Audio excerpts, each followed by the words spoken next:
O canal Arquivo das Guerras traz diariamente relatos que revelam o lado humano, brutal e surpreendente dos conflitos que moldaram o mundo. Histórias que estavam enterradas em arquivos, diários e memórias esquecidas e que agora ganham voz. E entre todas elas, poucas são tão inacreditáveis quanto o que aconteceu com apenas 8 brasileiros da FEB, isolados nas montanhas da Itália, cercados por tropas alemãs superiores em número, armamento e posição. O cerco durou 72 horas. 3 dias de frio, fome e silêncio, explosões e uma resistência tão improvável que parecia destinada ao fracasso. Só que o final não foi exatamente o que os alemães esperavam. Esta é uma daquelas histórias que, quando começa, é impossível de parar. A emboscada começou antes mesmo que os 8 brasileiros percebessem que estavam entrando em território instável. A neblina que cobria a montanha não era simples clima, era parte do problema. Ela escondia pegadas, sombras, armadilhas visuais. Naquela manhã, o mundo não tinha cores, apenas tons de cinza que se misturavam com o branco da geada. E justamente esse cenário apagado fez com que o grupo se distanciasse da linha principal, seguindo por um caminho lateral para verificar possíveis pontos de observação. O terreno se tornava cada vez mais fechado e inclinado. Raízes expostas serviam como degraus naturais. As folhas úmidas silenciam passos, mas também escondiam buracos. O peso dos equipamentos parecia dobrar a cada metro subido. Os 8 não sabiam, mas estavam avançando em direção à armadilha perfeita. Os alemães já os tinham visto horas antes. Tinham observado seus movimentos, identificado sua rota e calculado o momento exato para fechar o cerco sem perder um único tiro. Quando o primeiro sinal do inimigo apareceu, não foi um tiro. Foi o silêncio absoluto. Um silêncio tão espesso que parecia suspender o ar. Os pássaros tinham parado. O vento tinha parado. Até o som dos passos parecia absorvido pelo ambiente.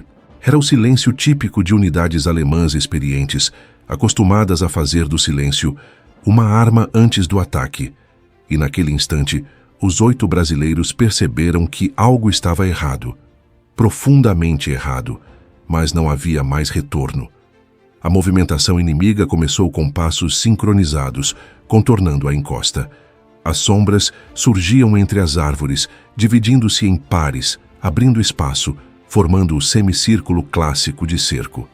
Era uma manobra precisa, calculada, fria. Um movimento que já tinha sido repetido tantas vezes que quase parecia coreografia. O objetivo era simples: empurrar o pequeno grupo brasileiro para o ponto mais desvantajoso do terreno, onde não haveria saída. O primeiro disparo cortou o ar como um estalo violento. Não acertou ninguém. Foi de aviso. Os alemães queriam mostrar que o cerco estava completo. E a partir desse momento, o tempo começou a se distorcer. Horas já não eram horas. Eram fragmentos de tensão. Os brasileiros foram empurrados para uma área de declive, onde o solo era rochoso, quase sem árvores. Um local terrível para se defender, mas ainda pior para tentar fugir. E agora, posicionados abaixo, eles estavam visíveis como alvos. O cerco não foi seguido por uma investida imediata. Os alemães não estavam com pressa. Não precisavam estar. Tinham comida, tinham munição, tinham rota segura para recuar e reforços a poucos quilômetros. O plano era simples: desgastar, exaurir. Esperar os brasileiros perderem a força, a água, a temperatura. A guerra para eles muitas vezes era mais matemática que violência. Só que havia um detalhe que os alemães subestimaram. Esses 8 brasileiros eram teimosos, extremamente teimosos. E resistência, mesmo em desvantagem, era quase um instinto. O primeiro dia passou sem ataque direto. Apenas tiros esporádicos de intimidação. Miravam perto, nunca nos corpos. Queriam ver como reagiriam. O frio começava a incomodar. O vento cortava a pele, roubando temperatura. Os alimentos eram quase nada. A água era limitada. A posição elevada dos alemães significava que qualquer movimento dos brasileiros seria visto. A tensão constante fazia a mente trabalhar o dobro. O cansaço mental era pior do que o físico. O tempo inteiro era necessário calcular quando se mover, quando ficar, onde se abrigar, quando arriscar. A cada pequeno ruído, o corpo reagia como se fosse o som da morte chegando pela retaguarda. A noite caiu como um golpe. Na montanha, a escuridão não é um simples desligar do sol. Ela é densa, quase física. O ar fica mais pesado. A temperatura despenca. O corpo treme por reflexo, não por medo, embora o medo também estivesse lá.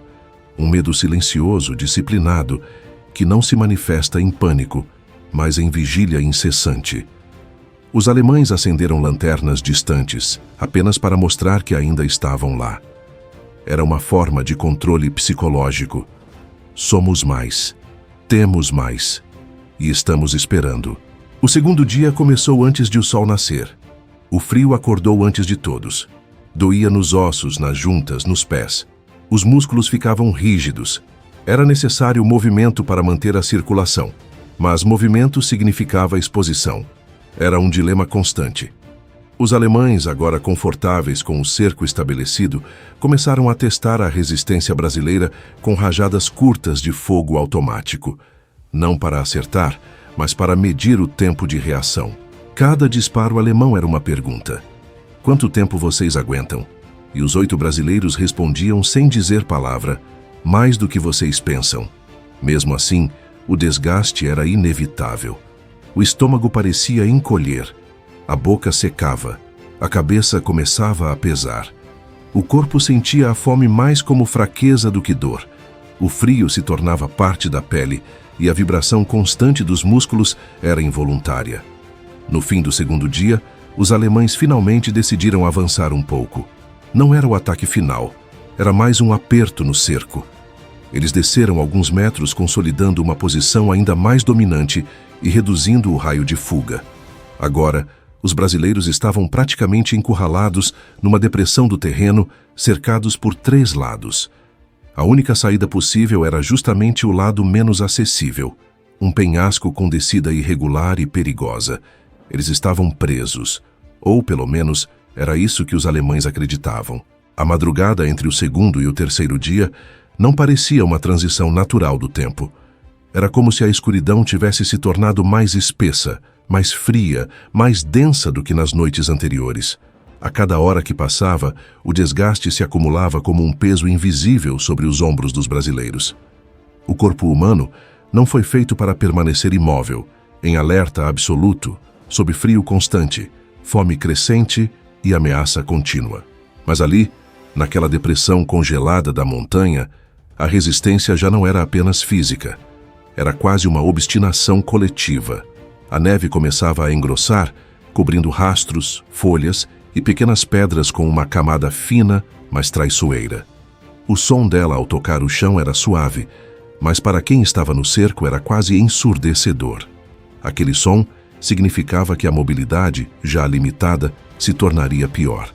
Significava que a visibilidade diminuiria. Significava que a temperatura cairia ainda mais. Mas também significava outra coisa. A neve apagaria vestígios, e isso, naquela situação, poderia ser uma vantagem. Enquanto isso, os alemães permaneciam organizados, descansados, com suprimentos, aquecidos por fogareiros distantes. Podiam se revezar em turnos, podiam dormir, comer, hidratar-se, podiam até conversar. Era a diferença cruel e inevitável entre quem cerca e quem é cercado. Eles começavam a acreditar que o desfecho era apenas questão de tempo, mas ao mesmo tempo estavam desconfiados. O fato de 8 homens sobreviverem por tanto tempo, naquele terreno, sem demonstração clara de fraqueza, os deixava inquietos. Eles sabiam que brasileiros da FEB tinham a reputação de imprevisíveis, persistentes e, acima de tudo, difíceis de quebrar. Ao amanhecer do terceiro dia, o frio era tanto que tirava pequenos tremores até de quem estava acostumado à montanha. O silêncio estava mais pesado. Não havia mais tiros de teste. Não havia mais lanternas alemãs balançando ao longe. Havia apenas a sensação de que algo estava sendo preparado. Algo maior, definitivo. Os brasileiros exaustos mantinham-se atentos. Não havia sono real, apenas apagões curtos, forçados pela exaustão. A mente começava a confundir sons. O vento parecia passos. Gotas de gelo pareciam vozes. Era um estado mental que não nasce do medo irracional, mas do corpo em deterioração.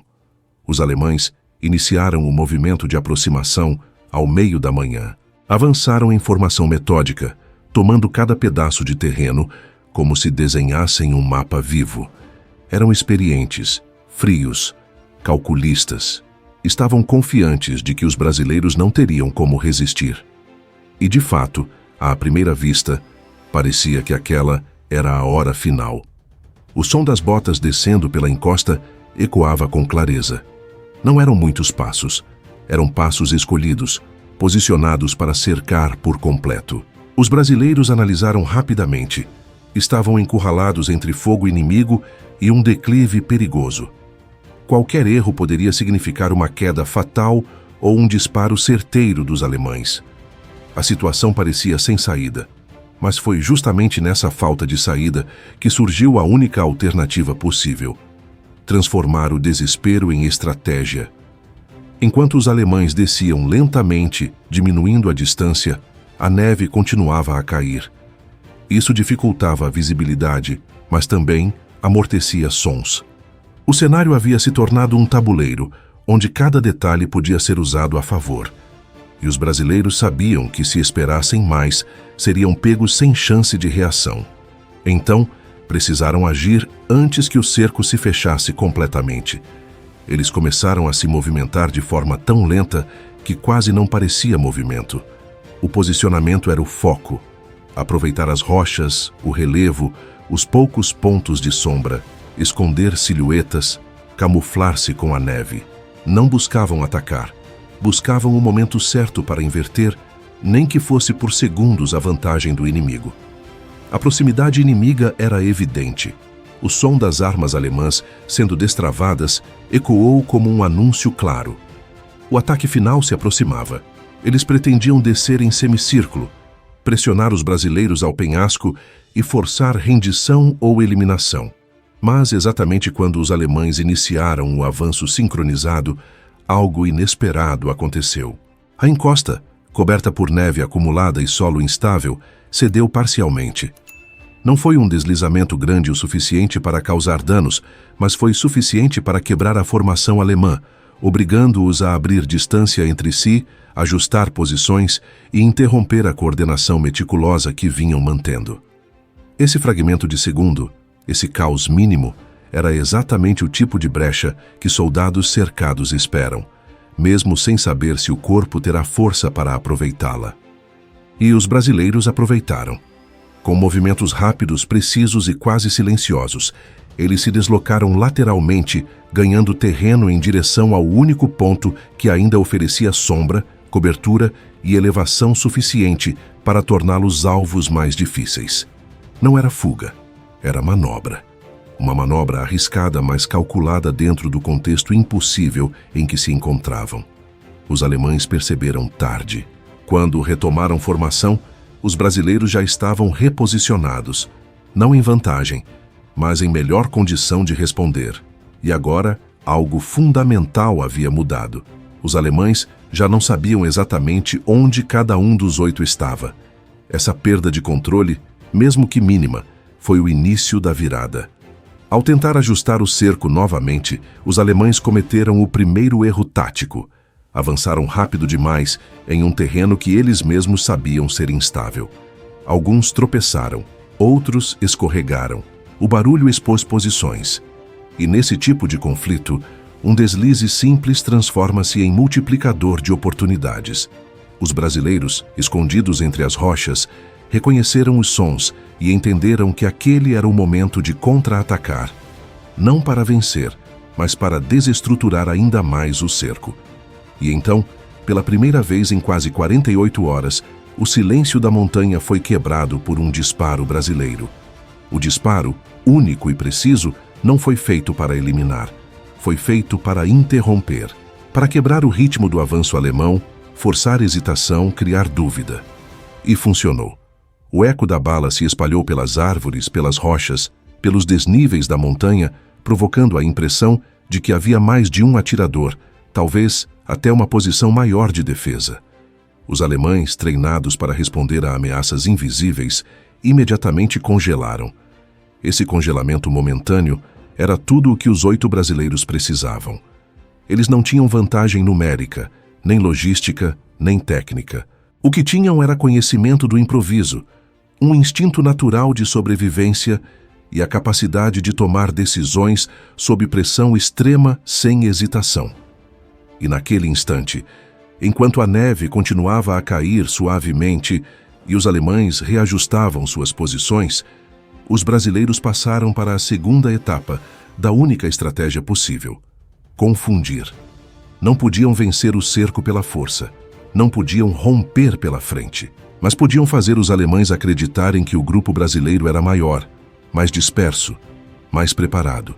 E assim começaram a usar o terreno a seu favor, provocando pequenos ruídos, movimentando-se em diagonais, alternando posições em intervalos curtos, deixando rastros falsos na neve e criando ecos sonoros aproveitando o relevo.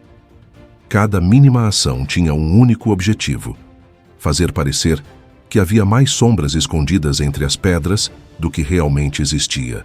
Os alemães, percebendo que tinham perdido a precisão do cerco, decidiram recuar alguns metros. Não foi uma retirada de pânico, foi uma retirada tática para reorganizar linhas de tiro e preparar o ataque final com mais clareza. Mas esse recuo, para quem estava exausto e cercado há quase 2 dias, era como ganhar oxigênio onde já não havia mais ar. A partir desse momento, cada lado adotou uma postura diferente. Os alemães buscavam controle, os brasileiros buscavam tempo. O frio continuava a intensificar o sofrimento. O cansaço era tão grande que alguns músculos já não obedeciam. A fome transformava a lucidez em fragmentos. A dor nas articulações aumentava. E mesmo assim, eles continuavam. O corpo parecia ter entrado num estado de sobrevivência primitivo, onde cada movimento era guiado por uma mistura de instinto e disciplina. A tarde do 3º dia chegou com um vento mais forte, que balançava as copas das árvores e espalhava a neve em pequenas rajadas horizontais. Esse vento, por mais incômodo que fosse, trouxe uma vantagem que os brasileiros reconheceram imediatamente: ruído. O som do vento atrapalhava a audição alemã e permitia movimentação mais ousada.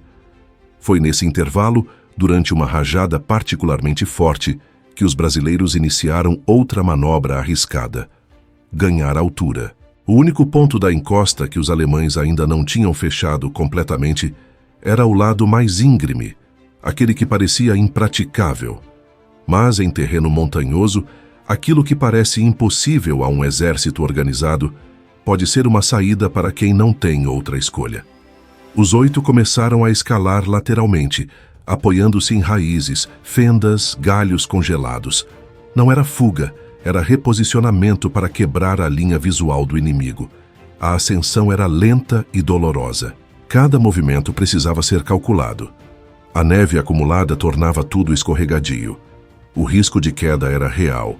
Mas quanto mais subiam, mais a vegetação densa os escondia.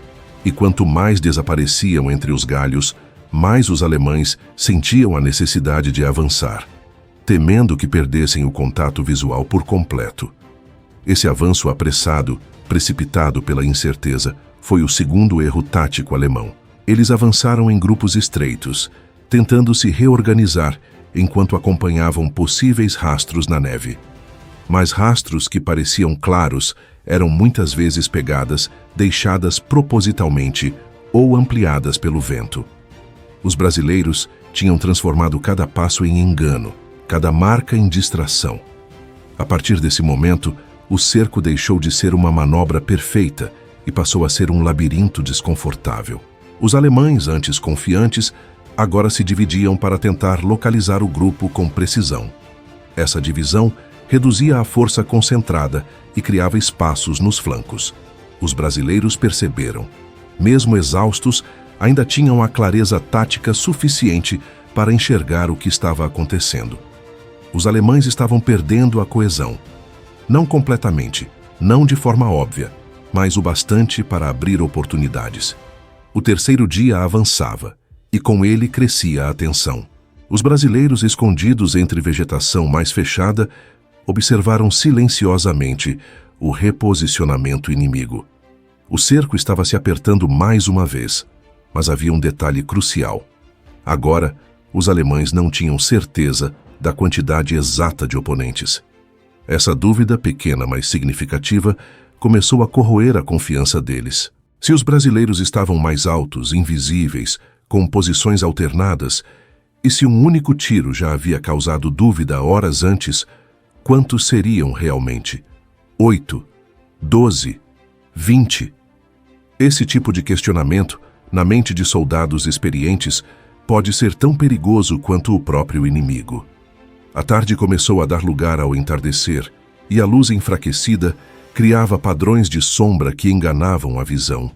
O gelo acumulado nos galhos brilhava como metal. O vento produzia estalos que pareciam disparos. A floresta inteira parecia viva, com movimentos falsos surgindo por todos os lados. Num momento de total incerteza, um grupo de alemães avançou demais, perdendo contato visual com os outros. E foi aí que o terceiro erro decisivo aconteceu. Eles dispararam contra uma sombra. Não era um brasileiro. Era apenas uma escultura de galhos, uma silhueta criada pelo vento e pela vegetação. Mas o disparo ecoou com força suficiente para que os outros grupos alemães acreditassem que havia contato direto com o inimigo. E em segundos, tiros cruzados começaram a preencher o ar, não contra os brasileiros, mas entre os próprios soldados alemães, que acreditavam estar respondendo a uma emboscada. O caos sonoro foi imediato, e os brasileiros, exaustos, escondidos, quase sem forças, assistiram ao começo da ruptura mental do inimigo. Esse era o tipo de virada que ninguém, absolutamente ninguém, esperaria de um grupo cercado, faminto e isolado há quase 72 horas. O caos que se instalou entre as linhas alemãs não foi apenas um acidente de fogo amigo, foi o colapso de uma certeza. Até aquele momento, a unidade da Wehrmacht operava sob a lógica da superioridade absoluta. Eles eram os caçadores, os brasileiros, a caça. Mas quando os primeiros gritos em alemão ecoaram pedindo cessar fogo e acusando traição nas próprias fileiras, a estrutura psicológica do pelotão inimigo fraturou. O som dos disparos equivocados ricocheteava nas pedras, criando uma cacofonia que impedia qualquer ordem clara de ser ouvida. O vento, uivando através das ravinas, levava as vozes dos oficiais para longe, transformando comandos táticos em ruídos ininteligíveis. Para os 8 brasileiros, entrincheirados precariamente entre raízes congeladas e rochas cobertas de musgo, aquele espetáculo dantesco era a única chance de sobrevivência. O sargento que comandava o pequeno grupo, um homem do interior de Minas Gerais, cuja pele estava queimada pelo frio e os lábios rachados pela desidratação, entendeu o cenário instantaneamente. Ele não precisou dar uma ordem verbal complexa. Um simples gesto de mão foi suficiente. A ordem era clara. Não atirem para matar, atirem para confundir. Cada brasileiro escolheu um alvo diferente. Não corpos, mas superfícies. Um tiro contra uma rocha à esquerda do flanco alemão. Outro disparo contra um tronco seco à direita. O objetivo era criar a ilusão acústica de que o cerco havia se invertido. Eles precisavam fazer os alemães acreditarem que uma força de resgate brasileira havia chegado silenciosamente e cercado os cercadores. Era um blefe suicida. Se os alemães percebessem que os disparos vinham das mesmas 8 armas cansadas, o massacre seria imediato e brutal. Mas a neblina, aliada fiel da confusão, jogava a favor da FEB. A visibilidade reduzida a poucos metros transformava cada clarão de disparo em uma ameaça fantasmagórica. Os alemães, exaustos pela vigília e agora aterrorizados pela possibilidade de estarem sendo flanqueados por um batalhão inteiro, começaram a recuar de forma desordenada para o centro da clareira, abandonando as posições vantajosas nas encostas. Eles estavam se aglomerando, o pior erro tático que uma infantaria pode cometer sob ataque, pois se tornavam um alvo único e vulnerável. Dentro da mente do oficial alemão, a lógica havia sido substituída pelo pânico calculado. Ele sabia que os brasileiros eram conhecidos por patrulhas agressivas. Se havia tiros vindo de cima, de baixo e dos lados, sua conclusão foi fatalmente errada. Estamos cercados por uma companhia inteira de montanha. O medo de morteiros, que na realidade não existiam, fez com que ele ordenasse que seus homens buscassem proteção imediata nas depressões do terreno, cessando o avanço ofensivo e passando para uma postura defensiva desesperada. Enquanto isso, a situação física dos 8 pracinhas atingia o limite crítico. Um deles mal conseguia segurar o rifle, com os dedos das mãos roxos, num estágio avançado de congelamento. Outro delirava de febre, mantendo-se acordado apenas pela adrenalina pura que o corpo bombeava como último recurso. A munição estava perigosamente baixa. Se o confronto se estendesse por mais uma hora, as armas ficariam vazias. Eles não tinham granadas, não tinham rádio, não tinham comida. Tinham apenas a escuridão crescente da terceira noite e a audácia de quem já aceitou a morte, mas se recusa a assinar o papel. Foi então que o sargento brasileiro tomou a decisão mais arriscada de todas. Ele percebeu que o tiroteio alemão estava diminuindo, sinal de que eles estavam se reagrupando e tentando entender o tamanho da força inimiga. O silêncio que se aproximava seria perigoso, pois permitiria aos alemães ouvir e perceber que não havia centenas de botas pisando na neve, mas apenas 8 pares desgastados. O silêncio revelaria a verdade. "Nós vamos avançar", sussurrou o sargento, a voz rouca quase sumindo no vento. Os olhares dos outros 7 soldados foram de incredulidade. Avançar? Contra 30, talvez 40 homens bem armados. "Vamos avançar fazendo barulho", continuou ele. "Gritem, batam os cantis nas pedras, xinguem, façam parecer que o exército brasileiro inteiro está descendo essa maldita montanha." Era loucura.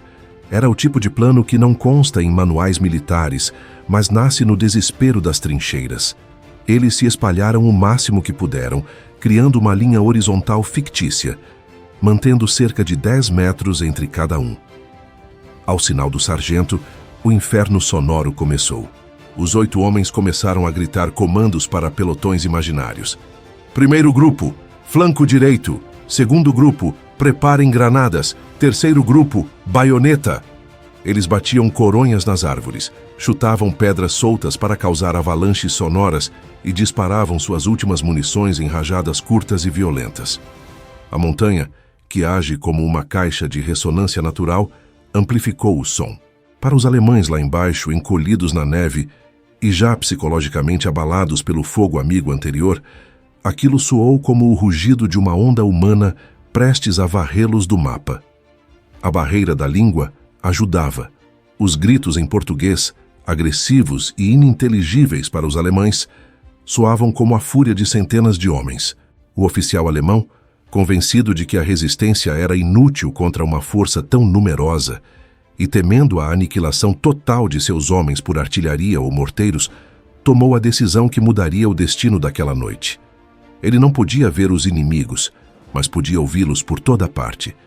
A imaginação preenchia as lacunas que a neblina deixava. Ele viu sombras onde não havia ninguém. Viu o fim. Lá em cima, os brasileiros sentiam o coração bater na garganta. A garganta ardia com os gritos. Se os alemães decidissem responder com uma carga de baioneta, tudo estaria acabado em segundos. Era o momento da verdade. O blefe estava na mesa, com todas as fichas apostadas. E então, do meio da névoa e da neve que caía pesada, veio a resposta. Não foi um tiro. Não foi uma granada. Foi uma voz. Uma voz gritando em alemão, repetidamente, uma palavra que os brasileiros conheciam bem, não pelos livros, mas pela convivência brutal da guerra. Kamerad, Kamerad. Era o código universal de rendição. O grito de Kamerad ecoou pela ravina, suspendendo o tempo. O sargento brasileiro ergueu o punho fechado, ordenando silêncio imediato ao seu exército fantasma. O contraste foi chocante. Um segundo antes, a montanha rugia com a simulação de guerra. No segundo seguinte, apenas o som sibilante do vento e da neve caindo restava. Os 8 brasileiros permaneceram imóveis, armas apontadas para o vazio branco à frente. A desconfiança era total. Poderia ser uma armadilha? Um truque para fazê-lo se expor? O sargento respondeu com um grito seco, exigindo que os alemães largassem as armas e subissem com as mãos na cabeça, um a um. Houve um ruído de metal batendo contra a pedra, depois outro, e mais outro. O som de rifles Mauser e submetralhadoras MP-40 sendo jogados ao chão era inconfundível. Lentamente, como espectros emergindo do submundo gelado, as silhuetas começaram a aparecer na neblina. Primeiro, o oficial alemão, mãos entrelaçadas sobre o capacete. O rosto uma máscara de exaustão e derrota. Atrás dele, soldados surgiam, olhos arregalados de medo, esperando encontrar uma companhia inteira de infantaria brasileira, com metralhadoras pesadas apontadas para seus peitos. Eles caminhavam com a postura de quem espera o tiro de misericórdia. Quando o grupo alemão, 34 homens contados rapidamente pelos olhos ágeis dos pracinhas, terminou de se render e foi agrupado em uma clareira segura, o momento da revelação aconteceu. Foi um instante que transcendeu a guerra e tocou o absurdo da condição humana. O oficial alemão, após garantir que seus homens não seriam executados, começou a olhar ao redor, perscrutando as árvores, as rochas, o topo da colina. Ele procurava os outros. Procurava as metralhadoras, os morteiros, os sargentos e capitães que comandavam aquela força avassaladora. Ele olhou para o sargento brasileiro, depois para os 7 soldados que estavam ao seu lado. Homens sujos, barbudos, uniformes rasgados, alguns tremendo incontrolavelmente de frio, outros se apoiando nos rifles para não cair de fraqueza. Onde estão os outros? O oficial perguntou num inglês quebrado, mas compreensível. O resto da tropa? O sargento brasileiro, mantendo a postura rígida apesar da dor lancinante nas pernas, apenas balançou a cabeça negativamente. Ele apontou para si mesmo e depois para seus 7 companheiros. Só nós, disse ele. Apenas nós. A expressão no rosto do oficial alemão transformou-se. Não foi raiva, não foi ódio, foi uma mistura devastadora de incredulidade e vergonha profunda. Ele olhou para seus 34 homens bem equipados, agora prisioneiros, e depois para os 8 fantasmas brasileiros que os haviam derrotado com gritos e pedras. Ele percebeu que havia sido vencido não pela força das armas, mas pela força do espírito. Havia sido derrotado pelo medo que sua própria mente criou. Ele baixou a cabeça, incapaz de sustentar o olhar daqueles 8 homens. A marcha de volta para as linhas aliadas foi uma provação à parte. Os 8 brasileiros que mal tinham forças para carregar os próprios corpos, agora tinham que escoltar 34 prisioneiros através de um terreno traiçoeiro. Mas algo curioso aconteceu. Os alemães não tentaram reagir. A vergonha da rendição, somada ao choque de descobrir a verdade, parecia ter drenado qualquer vontade de lutar. Eles caminhavam como autômatos, carregando inclusive alguns dos equipamentos dos brasileiros, numa inversão bizarra de papéis onde os vencidos ajudavam os vencedores a não colapsar.